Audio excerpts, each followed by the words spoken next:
সুপ্রিয় দর্শক শ্রোতা মণ্ডলী, আপনারা এই মুহূর্তে আমাদেরকে যে যেখান থেকে দেখছেন এবং পরবর্তীতে এই লাইভটি যে যেখান থেকে দেখবেন, আপনাদের সকলকে জানাই আমি আমার প্রাণঢালা অভিনন্দন এবং শুভেচ্ছা। কৃতজ্ঞতা প্রকাশ করি সার্বক্ষণিক আমাদের পাশে থেকে আমাদের প্রোগ্রামগুলোকে দেখে সফল করার জন্য।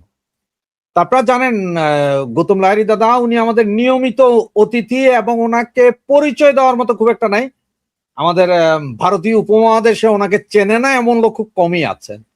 ওনার তো উনি হচ্ছেন জ্যেষ্ঠ সাংবাদিক ভারতের। ওনার সাথে আজকে আমরা কথা বলবো যে হঠাৎ ঢাকায় মার্কিন অনভয় আসছে, নেপথ্যে আসলে কি চলছে এই বিষয়টা নিয়ে। তো দাদার কাছে যাই। দাদা নমস্কার, আপনি কেমন আছেন?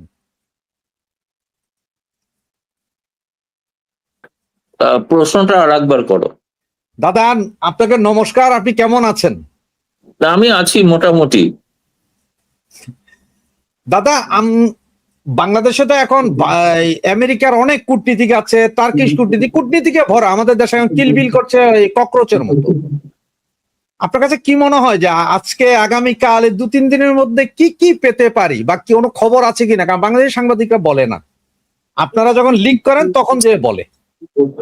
না, সে তো বাংলাদেশের সাংবাদিকদের অনেক রকম নিয়ন্ত্রণ আছে, তাদের চাকরি রক্ষা করাটা বড় ব্যাপার, ফলে অনেক কিছু জানলেও তাদের পক্ষে বলা সম্ভব হয় না। সার্জেই গোর তিনি ভারতের রাষ্ট্রদূত, তিনি দক্ষিণ এশিয়ার দায়িত্বপ্রাপ্ত এবং এমন একটা সময়ে যাচ্ছেন যখন বাংলাদেশের রাষ্ট্রপতি পদত্যাগ করেছেন এবং নতুন রাষ্ট্রপতি নিযুক্ত হবেন। একই সঙ্গে সেখানে মানে আপনি হয়তো তোমরা তো জানোই হয়তো যে সার্জেই গোর মানে প্রথম সাক্ষাৎ করেন দিল্লিতে ভারতে নিযুক্ত হাই কমিশনার দীনেশ ত্রিবেদীর সঙ্গে, এবং দীনেশ ত্রিবেদীর সঙ্গে তার দীর্ঘ কথা হয়। আমি জানি না ঢাকাতে তার সঙ্গে দেখা হবে কিনা, এটা আমি এখনো জানি না, কিন্তু আজকেই দেখলাম যে দীনেশ ত্রিবেদী আজকে আপনাদের পররাষ্ট্রমন্ত্রী সঙ্গে খলিলুর রহমানের সঙ্গে সাক্ষাৎ করেছেন। তিনি নিযুক্ত হওয়ার পর এটা প্রথম বৈঠক, এবং সেই বৈঠকে তিনি বলেছেন যে ভারত আশা করছে যে প্রধানমন্ত্রী তারেক রহমান ভারত সফর করবেন, তাই অপেক্ষায় আছেন, এবং তখন দীর্ঘ আলোচনার মাধ্যমে বাকি যতগুলি সমস্যা আছে সে সমাধান হবে। এখন সার্জেই গোর এই সময় গিয়ে তিনি কি ধরনের আলাপ আলোচনা করবেন, দুটি বিষয় ভারত এবং যুক্তরাষ্ট্রের মধ্যে একটা সহমত আছে। সেই সহমত হলো বাংলাদেশে একটা মানে ইনক্লুসিভ অন্তর্মুখী রাজনীতি হওয়া উচিত। এটা মানে যখন আমেরিকার ডেমোক্রেটরা ক্ষমতায় ছিল তারা তখন বলতো না, কিন্তু রিপাবলিকানরা চায় কারণ আগামী দিনে সেনেটের ভোট আছে, সেই ভোটের আগে তারা একটা মেসেজ দিতে চায় তাদের ভোটারদের যে তারা গণতান্ত্রিক মূল্যবোধে বিশ্বাসী, এবং ভারতও চায় একই জিনিস। দুজনের সঙ্গে আরো এক সহমত আছে যে চীনের প্রভাব যাতে না বাড়ে বাংলাদেশে নিযুক্ত আমেরিকার রাষ্ট্রদূত ব্রেন্ট ক্রিস্টেনসন প্রকাশ্যেই বলেছিলেন প্রথমে তিনি দায়িত্ব নেওয়ার পর যে বাংলাদেশকে চীনের অক্ষ থেকে বেরিয়ে আসতে হবে। তারপরেও তারেক রহমান চীনে সফর করেছেন। এখন ফলে এই বিষয়টাকে গোটাটা সার্জেই গোর, যার সঙ্গে ট্রাম্পের সরাসরি যোগাযোগ, ফলে তিনি গোটা বিষয়টা তিনি বুঝতে চাইছেন, এবং শুনেছি তিনি প্রধানমন্ত্রী তারেক রহমানের সঙ্গে বৈঠক করবেন, আরো অনেকের সঙ্গেই বৈঠক করবেন রাজনৈতিক।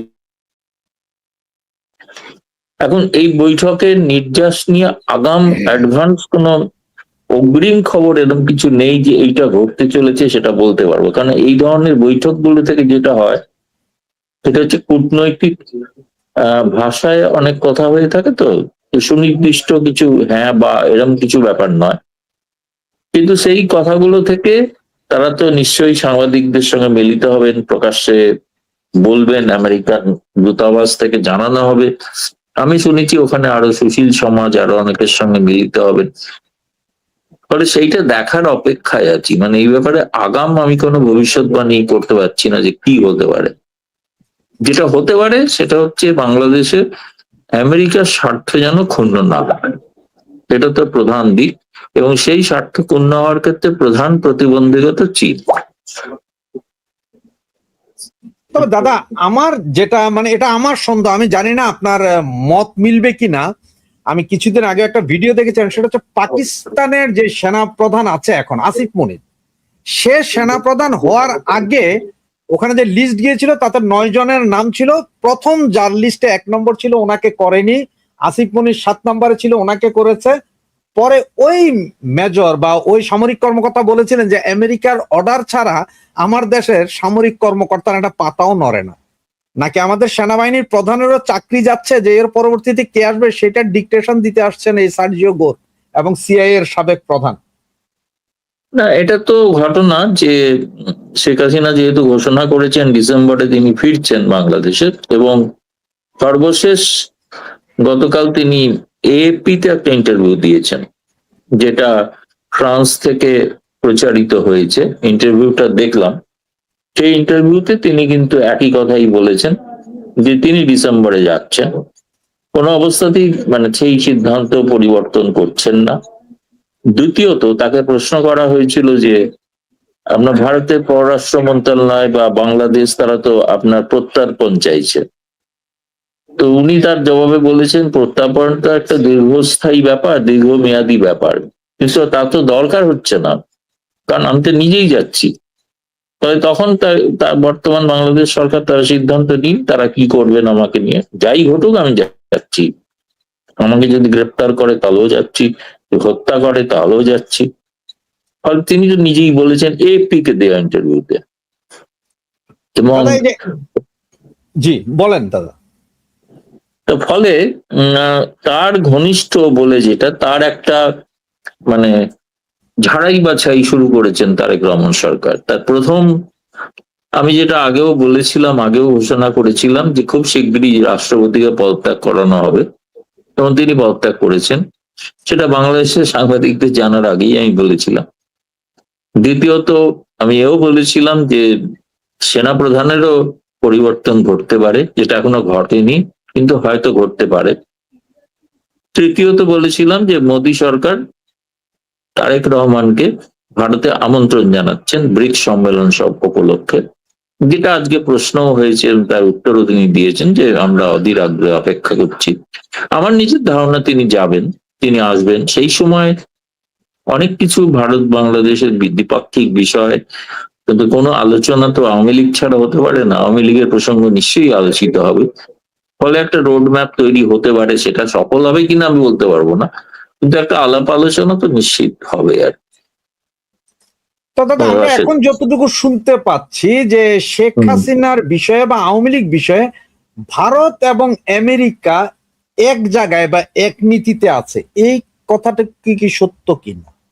না, আমি তো শুরুতে গোড়াতেই বলেছি যে ইনক্লুসিভ পলিটিক্স এ বিশ্বাস করেন বর্তমানের আমেরিকার প্রশাসকরা এবং ভারতও। ফলে এই বিষয়ে তো দুজনে একমত আছেন যে ইনক্লুসিভ বলতে কি বোঝায়, যে কোনো রাজনৈতিক দলকে যেন নিষিদ্ধ করা না হয়। তো সেইটাই আর কি। এ ব্যাপারে তো সেটা এখন নির্ভর করছে সার্জিও গোর সেটা বললে, তারপরে বিএনপি সরকার তার প্রতিক্রিয়া কি জানে। এখনো পর্যন্ত তাদের সিদ্ধান্ত যে বিএনপি এবং জামায়াতের যে আওয়ামী লীগকে বাংলাদেশের রাজনীতি করতে দেওয়া হবে না, এটা কতটা গণতান্ত্রিক সিদ্ধান্ত সেটা বিশ্বের একটি বৃহত্তম গণতন্ত্রের প্রতিনিধি তিনি কিভাবে বলেন বা দেখেন, সেটা দেখার অপেক্ষায় আমরাও আছি। তারেক রহমানকে তো ব্রিক্সে দাওয়াত দেওয়া হয়েছে, ওনাকে আসলে, কিন্তু উনি এখন পর্যন্ত দেন। এটা কি কোনো টাইম লিমিট আছে যে এতদিনের ভিতরে বলতে হবে বা অ্যাকসেপ্ট করতে হবে, নাকি শেষ মুহূর্তে যাইতে চাইলেও হবে? আমার মনে হয় তিনি আসবেন, তিনি আসবেন, এবং তিনি আসার কোনো সিদ্ধান্ত নেননি বলে যেসব খবর বেরোচ্ছে সেগুলো কাউকে কাউকে সন্তুষ্ট করার জন্য বেরোচ্ছে, কিন্তু তিনি আসবেন। এবং ঘটনাটা হচ্ছে যে ব্রিক্সে আসবেন এই কারণে যে তিনি বিমস্টেকের সভাপতি হিসেবে আসবেন। বিমস্টেকের সভাপতি হিসেবে তাকে আমন্ত্রণ জানানো হয়েছে, এবং সেই আমন্ত্রণে বলাও হয়েছে নরেন্দ্র মোদী তার সঙ্গে পৃথক দ্বিপাক্ষিক বৈঠকও করবেন। এবং এটা একটা সময়সীমা তো অবশ্যই থাকে শেষ, কিন্তু রাষ্ট্রপ্রধান তারা যে কোনো সময় সিদ্ধান্ত নিতে পারেন। কারণ তার আগে দেখতে হয় যে তিনি যদি ভারতে আসেন তাহলে ভারতে তারা একটা প্রস্তুতি থাকা দরকার, কি কি বিষয়ে আলাপ আলোচনা করবেন। এই প্রসঙ্গে বলে রাখি, ব্রিক্স এর কিন্তু মিডিয়ার জন্য অ্যাক্রিডিটেশন শুরু হয়ে গেছে, এবং 31শে আগস্ট হচ্ছে শেষ তারিখ। যারা মিডিয়ার থেকে আসতে চান বা কভার করতে চান তাদের বলা হয়েছে আগামী 31শে আগস্টের মধ্যে তারা তাদের আবেদন পত্র পাঠাতে হবে। তাদের ওয়েবসাইটের মাধ্যমে। আর এটা তো জানেন যে সম্মেলনটা 11-12 সেপ্টেম্বর, দুদিনের। জি। আচ্ছা দাদা, এই সম্মেলনে উনি যদি যান, সাইড লাইনে যখন বা সরাসরি যখন নরেন্দ্র মোদীজির সাথে কথা হবেন, আপনার কি মনে হয় না তখন আওয়ামী লীগ বা শেখ হাসিনার বিষয়ে কথা হবে, নাকি এগুলোকে না, বাদ দিয়ে কথা আমি হবে? তো বলছি এগুলো বাদ দিয়ে তো কথা হওয়ার কিছু নেই। সেই কথাগুলো প্রকাশ্যে বলা হবে না, কিন্তু কথা তো হতেই হবে। কারণ যেহেতু শেখ হাসিনা বলেছেন ফিরবেন, এবং সেখানে যাতে তিনি নিরাপদে ফিরতে পারেন, সে বিষয়ে তো ভারত চাইবে সেটা তারেক রহমান সরকারকে বলা। তারপরে সেটা তারেক রহমান সরকারের সিদ্ধান্ত, তারা কিভাবে সিদ্ধান্ত নেবেন, কিন্তু দাদা আলোচনা হবে। আজকের আলোচনা পত্রিকা শুধু একটা। এদের নয়, জি ভারতের সঙ্গে প্রধানমন্ত্রী মোদীর যখন শি জিনপিং ভ্লাদিমির পুটিনেরও সাক্ষাৎ হবে, এই দুটি রাষ্ট্রেরও মানে বাংলাদেশে তাদের স্বার্থ জড়িত। ফলে ভারত চাইবে যে এদের মাধ্যমেও একটা মত প্রকাশ করানো, যে তারা কি বলেন এই বিষয়টা, এটা দেখার বিষয় আছে। দাদা, আজকে বাংলাদেশের পত্রিকাতে একটা নিউজ আছে, সেটা হচ্ছে যে আপনার এই রাশিয়া বাংলাদেশের সাথে সমস্ত ব্যবসা বাণিজ্যের পেমেন্ট চাচ্ছে ইন্ডিয়ান রুপিতে। এটার কারণটা কি হঠাৎ করে? এটার কারণ হচ্ছে বাংলাদেশের যেহেতু মানে মুদ্রা মানে স্থিতিশীল নয়, ভারতে যাই হোক মোটামুটি একটা স্থিতিশীল আছে, সেই কারণেই সেটাতে হলে ভারতীয়, আর তাছাড়া ভারতের সঙ্গে রাশিয়ারও যে বিনিময় হয়ে থাকে বাণিজ্যিক, সেক্ষেত্রে রুপি রুবলে হয়ে থাকে, তাতে অনেক কিছু হিসাব নিকাশ করতে সুবিধা আর কি। আমার মনে হয় বাণিজ্যিক সুবিধার স্বার্থে সেটা বলা হয়েছে। এখন বাংলাদেশ সরকার কি সিদ্ধান্ত নেবেন সেটা ঠিক না, এমনকি এখনো পর্যন্ত ভারত সরকারও কিন্তু কিছু মতামত জানায়নি প্রকাশ্যে। এটা আমরা পরে জানতে চেষ্টা করব, এবং তখন জানবো যে এটা ভারত এই ব্যাপারে বাংলাদেশের সঙ্গে যে বাণিজ্য সেটা তারা ভারতীয় রুপিতে নেবেন কিনা, নিয়ে তাদের আবার পাঠাতে হবে রাশিয়াকে। সুতরাং এই মানে আর্থিক বিষয়ের লেনদেনটা সম্পর্কে স্পষ্টত এখনো কোনো ঘোষণা নেই, কিন্তু রাশিয়া চেয়েছে বলে বাংলাদেশের সংবাদ মাধ্যমে গণমাধ্যমে প্রকাশিত হয়েছে, এবং এটা আমাদের পররাষ্ট্র মন্ত্রণালয় বিষয়টি সম্পর্কে অবহিত আছেন। তারা জানতে পেরেছেন যে এরকম একটা রাশিয়া দাবি করেছে, কিন্তু সেটা কি হবে সেটা এখনো ঠিক হয়নি। দাদা, সার্জিও গোর আসছেন বাংলাদেশে, উনি আসবেন বা আমেরিকান অ্যাম্বাসেডর বাংলাদেশ আছে, এটার সাথে আপনার সিআইএ এর সাবেক প্রধান সহ আরো এত ডিপ্লোমেটের কারণটা কি? সাবেক প্রধান তো আর কোনো ডিপ্লোমেট না বা কিছু না। না, বাংলাদেশে তো এরকম অনেক সময়তেই এরা ঘোরাফেরা করেন এবং আসেন, খুব রহস্যজনক ভাবে কারো কারো আবার মৃত্যুও হয়ে যায় হোটেলে। জি এটা জানি না কি ব্যাপার, আশা করি ইনি সুস্থ সবল থাকবেন, এবং তিনি নিশ্চয়ই এ সময় এসছেন কোন একটা কার্যকারণ থাকতে পারে, যোগসূত্র, যে কারণ সিআইএ এর তরফ থেকে তো অনেক বেশি তারা গোপন সংবাদ দিতে পারে। একটা জিনিস তো ঘটনা না, যে বাংলাদেশের মানে প্রাক্তন প্রধানমন্ত্রী শেখ হাসিনা সম্পর্কে পশ্চিমা গণমাধ্যম মানে সাক্ষাৎকার নিতে উদ্গ্রীব।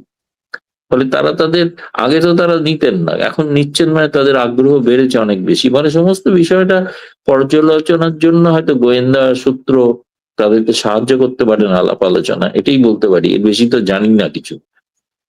না দাদা, ওই বাংলাদেশে যারা বিদেশিরা মারা যায়, এটা আসলে আপনি যদিও না বুঝেন, আমি বুঝি কি জানেন, ওই যে আমরা যখন 2-4-5 বছর পর দেশে যাই না, তখন ওখানকার পানি ওখানকার খাওয়ার খেলে আমাদেরই ডায়রিয়া হয়ে যায়, হসপিটালাইজড হইতে হয়। হয়তো ওনারা বেশি খেয়ে ফেলেন, যার কারণে হয়তো মারাও যেতে পারেন। এটা আমরা পরিবার নিয়ে গেলে আমরা বুঝি যে আমি ফ্রেশ জানি ফুড না, এখানে খেয়ে বাংলাদেশে। পাঁচতারা হোটেলের খাবার এত খারাপ বাংলাদেশে, এটা তো জানা ছিল না। দাদা, আমার এখনকার যে প্রশ্নটা একটু লম্বা হবে, তবে আপনি যদি একটু ধৈর্য ধরে শুনেন তাহলে হয়তো জবাবটা দিতে পারবেন। আজকে 1 সপ্তাহ ধরে জামাতের এমপি নেতাদের বিভিন্ন নারী ঘটিত কেলেঙ্কারি সয়লাভ ফেসবুক এবং বাংলাদেশে। এর ভিতরে ন্যাশনাল কমেডি পার্টি যেটা আছে এনসিপি, তারা গতকালকে সিলেটে পাবলিক মাইট দিয়েছে, আজকে চট্টগ্রামে মাইট দিয়েছে, আজকে আবার তারা মিছিল করতে গিয়ে সিলেটে পুলিশের ব্যাপক বাধার সম্মুখীন হয়েছে।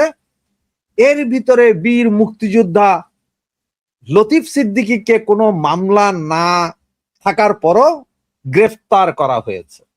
সব বিষয়টা নিয়ে আপনি কি বুঝছেন, যে এটা কি কোনো আবার কোনো ককরোচ পার্টির মতো কোনো আন্দোলনের কোনো ইয়ে কি না? দাদা শোনা যাচ্ছে না, দাদা শোনা যাচ্ছে না।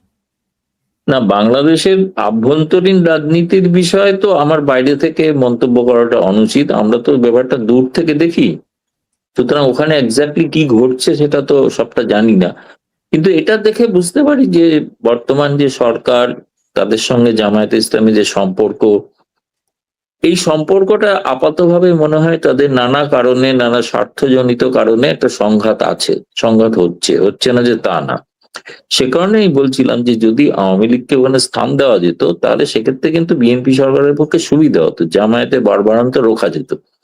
কিন্তু এই দুটি দল আবার একটা বিষয়ে একমত যে আওয়ামী লীগকে প্রবেশ করতে দেওয়া হবে না। এটা একটা বিচিত্র পরিস্থিতি হয়। তবে যে পরিস্থিতি, বাস্তব পরিস্থিতি, যেটা গ্রাউন্ড রিয়েলিটি, তাতে বাংলাদেশ আবার একটা বিস্ফোরক আন্দোলনের মুখে যেতে পারে, এটা তো অবশ্যই বলা যেতে পারে। দাদা, এই যে আপনি বললেন যে গতকাল আমাদের মাননীয় প্রধানমন্ত্রী এপিতে একটা ইন্টারভিউ দিয়েছেন, এটা কিন্তু আপনার এর আগেও বলেছিলেন, আমার লাইভে বলেছিলেন যে আরো অনেকগুলো তো আসছে। সর্বশেষ যখন ইয়েতে রয়টার্স এর পরে আপনার হচ্ছে অনেকগুলো আসছে আস্তে আস্তে। তো উনি তো বারবার বলছেন যে উনি জীবনের মায়া করেন না, উনি আসবেন, দেশে যা হবে হবে, এটা দেখা যাবে, এবং আপনিও শিওর করছেন যে উনি আসবেন। আপনার কি মনে হয় যে উনি আসলে বর্তমানে আওয়ামী লীগের যে অবস্থান বা পরিস্থিতি, সক্ষমতা আছে 20-25-30 লাখ লোক নিজের কর্মী নিয়ে যাওয়ার এই নেতাদের? আমি জেনারেল পাবলিকের কথা বলছি না। 2024 সালের পরিস্থিতি এখন আর নেই।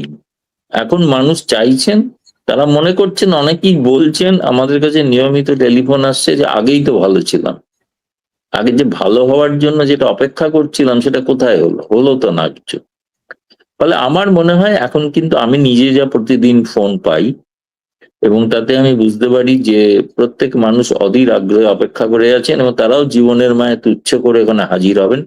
এবং সেখানে আশা করা যায় যে 4 আগস্ট 2024 সালে সেনাপ্রধান ঘোষণা করেছিলেন যে প্রচুর মানুষ জমায়েত হলে তারা গুলি করবেন না। তো সেই দিন হলে, যেদিন শেখ হাসিনা যাবেন ডিসেম্বরে, 6 বা 7 ডিসেম্বর বলে আমি শুনছি, তো 6 বা 7 ডিসেম্বরে সেদিনও লাখো লাখো লোক হাজির হয়। তখন কি সেনাবাহিনী যেন সিদ্ধান্ত নেবেন যে আমরা গুলি চালাবো না? এবং সেটা তো তারেক বর্তমান সেনাপ্রধান হয়তো করলেও করতে পারেন, সে কারণেই তার পরিবর্তনের কথা হচ্ছে। কিন্তু যদি সেই সিদ্ধান্ত তারা না নেন, তাহলে এটা স্পষ্ট হয়ে যাবে গোটা দুনিয়ার কাছে, আন্তর্জাতিক দুনিয়ার কাছে, যে সেনাবাহিনী একটু নিরপেক্ষ ভূমিকা পালন করেননি 2024 সালে। সুতরাং তারা নিরীহ মানুষের প্রাণ যাবে না বলে গুলি চালাননি, কিন্তু প্রকারান্তরে সরকার পরিবর্তনে পরোক্ষে সাহায্য করেছেন। তাহলে এখন কি করবেন, এখন কি করবেন না? ফলে এটা তারা একটা কঠিন পরীক্ষার মুখে পড়বেন। কিন্তু আমার মনে হয় পারবেন না, আমার মনে হয় পারবেন না। মানুষকে আটকাতে পারবেন না এবারে। তো শেখ হাসিনার ফেরার, এই যে ফিরতে চাচ্ছেন, আপনার কি মনে হয় যে বিদেশি প্রেসার আছে সরকারের উপরে যে ওনাকে ফিরতে দিতে হবে, বা তেমন কিছু? না, এটা ভারতের এখনো বাইরে মানে মানে ভারতের থেকে আছেই। এখন যুক্তরাষ্ট্রের ব্যাপারটা তো আগামীকাল মধ্যে পরিষ্কার হবে। আর বাকি অনেকে ইউরোপিয়ান পার্লামেন্টে অনেকেই তো বলছেন, তারাও বলছেন যে এটা ইনক্লুসিভ পলিটিক্স এর কথা। এবং তার যে বিচার হয়েছিল, বিচারটা সম্পর্কে প্রশ্ন উঠে গেছে অনেক কিছু। আপনি হয়তো দেখেছেন যে আন্তর্জাতিক মানবাধিকার রক্ষা সংস্থা ইতিমধ্যে একটি রিপোর্ট পাবলিশ করেছে, যে ওই আইসিটির রিপোর্টের অনেক সমালোচনা করে। এবং আইসিটির ওই রিপোর্টটার, আমি যেন প্রত্যেককে বলছি, সব প্রোগ্রামে বলছি, এখানেও বলছি, যে আপনারা 115 পাতার যে ভলকার টুর্কের রিপোর্ট, তার 80 নম্বর পাতাটা পড়বেন, 70 থেকে 80। সেখানে পরিষ্কার লেখা আছে, যদি এই তদন্তের কারণে যদি কারোর ফাঁসি হয়, তাহলে জাতিসংঘ তার পক্ষে থাকবে না। ফলে তারা তো ওইটার ভিত্তিতেই শেখ হাসিনাকে ফাঁসি দিয়েছেন, এবং আরো কয়েকজনকে। তো সেটা তো জাতিসংঘ থাকবে না, এটা জাতিসংঘ তো লিখে রেখেছে, ভলকার টুর্কের রিপোর্টেই লেখা আছে। ফলে এই কথাটা তো বাংলাদেশে কখনো প্রচারিত হয় না, বলা হয় না। আমি এই সেই যে জন্য এটা আপনি প্রত্যেককে বললেন, আমিও অনুরোধ জানি করি। না কাহিনীটা। আর এটাই তো হচ্ছে কথা না। আমরা বিদেশি হয়ে ভারতীয় হয়ে সমস্ত রিপোর্ট পুঙ্খানুপুঙ্খরি প্রথম থেকে শেষ পড়ি। পড়াটা রিপোর্টটা তো অ্যাভেলেবেল, আপনি গুগলে সার্চ করলে রিপোর্টটা পাবেন, কোনো মানে গোপন রিপোর্ট তো নয়। আর এই রিপোর্টটা ব্যবহার করা হয়েছে বিচারের জন্য, তাই না? অথচ সেই বিচারের রায়টা আজ পর্যন্ত প্রকাশিত করা হয়, কেউ জানে না বাংলাদেশে যে রায়টা কিরকম। জাজমেন্ট তো সাধারণত ওয়েবসাইটে দিয়ে দেওয়া হয়, তাই না? এই জাজমেন্টটা কি কেউ দেখেছে? সংক্ষিপ্ত 3-4 লাইন ছাড়া কোনো ডিটেল জাজমেন্ট তো নেই, কেউ দেখেনি এখন। এটাও তো অবিশ্বাস্য। আর আরো অবিশ্বাস্য যে সেই সময় যত পুলিশ কর্মী মারা গেলেন তাদের ব্যাপারে তারা কে হত্যা করলো সেটাই 19 সরকার ইনডেমনিটি অর্ডিন্যান্স জারি করে তদন্ত বন্ধ করে দিলেন।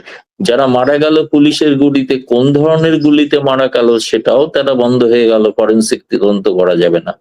অনেকে তো বলে যে স্নাইপার রাইফেলে গুলিতে মারা গেছে। স্নাইপার রাইফেল বাংলাদেশের সাধারণ পুলিশ ব্যবহার করে না, আনসার বাহিনীও ব্যবহার করে না। ব্যবহার করে কারা? সেনাবাহিনী। সেনাবাহিনী বলতে কারা?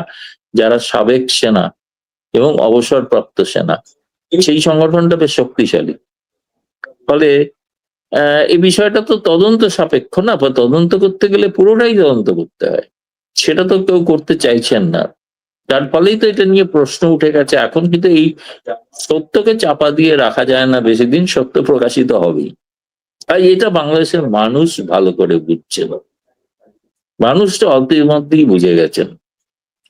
না দাদা, আপনি বললেন যে ধরেন আমরা রিপোর্ট গুলো দেখি না, বা আমরা তো খবর পাই না, বা আমরা ইয়ে করি না। আসলে ব্যাপার হচ্ছে কি দাদা, যে আমাদের তো প্রচুর পাকিস্তান প্রীতি আছে, আর আপনারা তো আমাদের জন্য শত্রু রাষ্ট্র, তাই আপনারা তো সব খোঁজ করেন। আমরা এইসব ছোটখাটো বিষয় নিয়ে আসলে চিন্তাই করি না আর কি। আমরা যে জাতি, আপনার দেশের সরকার পতনের জন্য আমরা আমার দেশে মিছিল করি, কিন্তু আমার দেশে কি হয় সেটা আমরা খবর রাখি না, এটা নর্মাল। সেটা তো এখন ভারতের গণতন্ত্র সম্পর্কে কোনো ধারণা নেই বলে তাই আর কি বলবো। ভারতে এখন দাদা, সবসময় পার্লামেন্টের মধ্যে সরকার পতন হয় আর ভোটের মাধ্যমে পরিবর্তন হয়, কোনো অভ্যুত্থানে হয় না। না আমার দেশেই তো মিছিল হয়েছে, দেখছিলেন যে 70-80 জন না না, সে তো মেয়েরা, হতেই পারে, খুব স্বাভাবিক, খুব স্বাভাবিক। যে লাঠিগুলি তারা অনেকগুলো, মোদি এবার গদি ছাড়া, মনে জানে ওখানে মিছিল হ্যাঁ করার সাথে মোদি শেষ। হ্যাঁ, না মোদিজি সে শেষ। তো, না সেটা তো অন্য প্রসঙ্গ সম্পূর্ণ, সেটা তারা করতেই পারে, সেটা কোনো কথা নয়। যেমন বাংলাদেশে হিন্দুদের উপর অত্যাচারের ব্যাপারে ভারতেও আন্দোলন হয়েছে, হয়নি তো তা নয়, হয়েছে।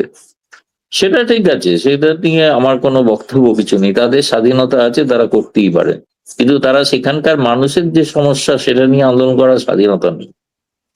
না এই যে এখন আপনার গ্যাসের কারণে এই 4 থেকে 5 ঘন্টা গাড়ি লাইন ধরছে বাংলাদেশে, বাসা বাড়িতে গ্যাস নেই, মহিলারা রাতের 2টা থেকে 4টা গ্যাস থাকে, ওই সময় উঠে গ্যাস পাচ্ছে। এলএনজির অবস্থা খুবই খারাপ, কিন্তু এইটা নিয়ে কোনো কথা কেউ বলছে না। ওই শুধু অমুকের নারী ঘটিত ব্যাপার, ওই ন্যাশনাল কমেডি পার্টি ওরা যেতে পারছে না, এগুলো নিয়ে আছে, অন্য কোনো আওয়াজ নেই, চুপ। আচ্ছা দাদা, যদি তারেক জিয়া ভারতে না যায় তাহলে কি হইতে পারে বলে মনে না করেন? আমি, না আমি এরকম কোনো আমি অনুমান করবো না। আমি জানি তিনি আসছেন, কি মুশকিল? আমি তো জানি তিনি আসছেন, আমি আসবেন না ধরা যাক, ধরবো কেন? না যাক, আপনি যখন কারণ আজকে খলিলুর রহমান বলেছেন কিছুদিনের মধ্যে সিদ্ধান্ত জানিয়ে দেবো আপনাদের। আচ্ছা, না কারণ হচ্ছে দীনেশ ত্রিবেদী আমাদের বাংলাদেশে আছে প্রায় দীর্ঘ 1 মাস, এর ভিতরে কোনো হাই প্রোফাইল কারোর সাথে দেখা হয়নি। আজকে খলিলুর রহমানের সাথে দেখা কারণ হয়েছে। খলিলুর রহমান তো বিদেশে ছিলেন, উনি এলেন, মানে পররাষ্ট্রমন্ত্রী দিয়ে শুরু করলেন সাক্ষাৎ, এবার বাকি মন্ত্রীদের সঙ্গে হবে একে একে। আচ্ছা আচ্ছা দাদা, আমার সর্বশেষ যেই প্রশ্নটা সেটা হচ্ছে যে একদম লাস্ট কোশ্চেন, আপনাকে এরপরে ছেড়ে দিব। সেটা যে চায়না করিডোর চাইলেন, চায়নার পররাষ্ট্র মন্ত্রণালয় বলে যে করিডোরের কাজ চলমান। ডোনাল্ড আসছেন, গোর আসছেন বাংলাদেশে। যদি চায়নার এই করিডোর বাংলাদেশ না দেয় বা আমেরিকার সাথে যদি সমঝোতা না হয়, তাহলে আমাদের তিস্তা চুক্তি, আপনার তারপরে আরো যে যে চুক্তিগুলো আছে যেখানে পয়সা দিবে বলেছে, কি হবে ওগুলো? চায়না কি দেবে? ওগুলো তো পরের কথা। আমেরিকার সঙ্গে চুক্তি না হলে, সমঝোতা না হলে সরকার টেকাই দিবি কার?